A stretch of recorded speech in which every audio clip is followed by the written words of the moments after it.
कटिहार सदर अस्पताल में डीएम का औचक निरीक्षण, व्यवस्थाओं में सुधार के दिए गए निर्देश, साफ सफाई और सुविधाओं का लिया जायजा। कटिहार सदर अस्पताल का जिलाधिकारी आशुतोष द्विवेदी ने औचक निरीक्षण किया। उन्होंने इमरजेंसी वार्ड, ओपीडी, दवा काउंटर और भर्ती मरीजों के वार्ड का दौरा कर स्वास्थ्य व्यवस्था, साफ सफाई और उपलब्ध सुविधाओं का जायजा लिया। निरीक्षण के दौरान जिलाधिकारी ने मरीजों और उनके परिजनों से सीधा संवाद किया। उन्होंने उनकी परेशानियां सुनी और अस्पताल से मिल रही सेवाओं पर प्रतिक्रिया ली। मरीजों द्वारा बताई गई समस्याओं को गंभीरता से लेते हुए जिलाधिकारी ने अधिकारियों को स्पष्ट निर्देश दिए कि मरीजों की सुविधा से कोई समझौता नहीं किया जाएगा। वहीं जिलाधिकारी ने कहा कि सरकारी अस्पतालों का लक्ष्य आम लोगों को बेहतर और सुलभ इलाज प्रदान करना है। उन्होंने लापरवाही बरतने वालों पर कार्रवाई की चेतावनी दी। डीएम ने नियमित निगरानी, डॉक्टरों की समय पर उपस्थिति, आवश्यक दवाओं की उपलब्धता और अस्पताल परिसर की स्वच्छता सुनिश्चित करने के निर्देश दिए। जिलाधिकारी के सख्त रुख से अस्पताल प्रशासन में हड़कंप मच गया। प्रशासन ने जल्द ही व्यवस्थाओं में सुधार और मरीजों को बेहतर सुविधाएं प्रदान करने का आश्वासन दिया। जिलाधिकारी ने यह भी कहा कि वे जल्द ही अस्पताल का दोबारा निरीक्षण कर व्यवस्थाओं का जायजा लेंगे।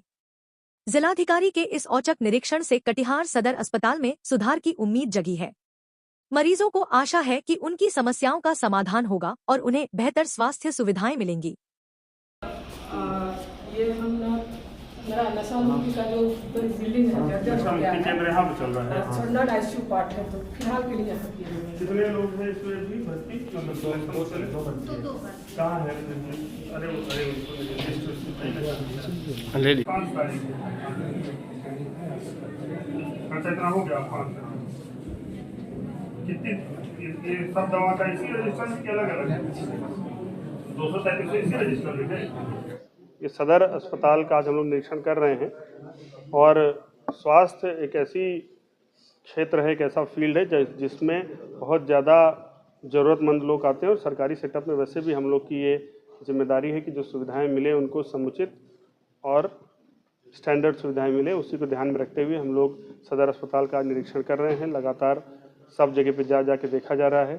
कुछ इश्यूज़ भी पाए गए हैं जिनको ठीक करने के लिए बोला गया है और आगे भी हम लोगों ने न सिर्फ सदर अस्पताल बल्कि सारे अस्पताल जितने भी फैसिलिटीज़ हैं, सारे अस्पतालों की जांच नियमित करने के लिए एक डिप्टी कलेक्टर की अध्यक्षता में हम लोगों ने समिति गठित की है। हर अस्पताल के लिए एक डिप्टी कलेक्टर और उनके साथ में अटैच्ड एक मेडिकल एक्सपर्ट की हम लोगों ने टीम गठित की है जो रेगुलरली जाके जांच करेगी और ये इंश्योर करेगी कि जो सर्विसेज लोगों को मिल रही हैं वो स्टैंडर्ड सर्विसेज मिलें और लोगों को आसानी से, जो सरकार का 7 निश्चय 3 के अंतर्गत ईज़ ऑफ लिविंग का लक्ष्य भी है कि लोगों को सुविधाएं बेहतर मिलें, आसान तरीके से मिलें। सर कुछ खामियां जैसे कि आईसीयू वार्ड को आईसीयू वार्ड अभी में पानी नहीं है सर, ऑक्सीजन प्लांट वो भी बेकार है, लंबे समय से एक ही पद पे लोग जमे हुए हैं इस अस्पताल में। ऐसी खामियों को दूर करने के लिए क्या जहाँ हम लोग जा रहे हैं वहाँ पे जो भी कमी दिख रही है, जैसे जो आईसीयू में एनेस्थीसियोलॉजिस्ट अभी सदर अस्पताल में पोस्टेड नहीं है, उसके कारण आईसीयू वार्ड फंक्शनल करने के लिए बोला गया है।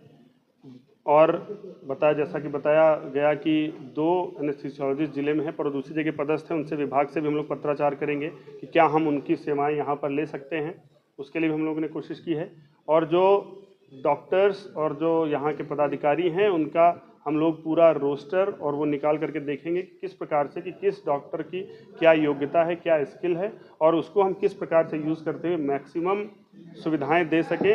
ये बात सच है कि जितनी संख्या में यहाँ पर पोस्ट हैं उतनी संख्या में डॉक्टर नहीं हैं, लेकिन फिर भी जितने पदस्थ हैं उन रिसोर्स को हम लोग बेहतर तरीके से यूज़ करके, एफिशिएंट तरीके से यूज़ करके लोगों को सुविधाएं देने का प्रयास करेंगे। वो भी एनालिसिस हम लोग करेंगे। अभी तो हम लोग फिजिकल इंस्पेक्शन एक जगह जा करके, एक रूम में, एक वार्ड में जाके कर रहे हैं और जो कमियां मिल रही हैं उसको ठीक करने के निर्देश दिया गया। इसके बाद हम लोग ऑफिस में बैठ करके उसकी भी एनालिसिस करेंगे कि किस तरीके से हम लोग अपने ह्यूमन रिसोर्स के, तो अभी फिजिकल रिसोर्स का इंस्पेक्शन चल रहा है, इसके तुरंत बाद अभी हम सब देख करके फिर ह्यूमन रिसोर्स के लिए भी एफिशिएंट यूटिलाइजेशन के लिए हम लोग काम करेंगे। रेगुलर विजिट होता रहेगा सर? एकदम रेगुलर विजिट होएगा और सारा जो सुविधाएं हैं उनको हम लोग इंश्योर करें। जैसा मैंने बताया हम तो आएंगे, उसके अलावा उनका जो हमारे डिप्टी कलेक्टर की अध्यक्षता में टीम गठित की गई है उनका तो पीरियोडिसिटी भी तय है, उनको महीने में 2 बार करना ही करना है। अगर उनको जरूरत लगती है तो उससे ज़्यादा भी कर सकते हैं। ये हम लोग लगातार इसको इंश्योर करेंगे। सर ओपीडी में और वार्ड में पीने का पानी का व्यवस्था नहीं है, मरीजन को नीचे जाना पड़ता है पानी लेने। वो व्यवस्था की जाएगी। अभी हम लोगों ने देखा कि एक जैसे आरओ है वो 1.5 महीने पहले लगा है लेकिन अभी काम नहीं कर रहा है। उस हिसाब से सारी सुविधाएं दी जाएंगी। जो छोटा मोटा कमी है वो भी एनालिसिस करके हम लोग उसको इंश्योर करेंगे कि सुविधाएं दी जाएंगी। सर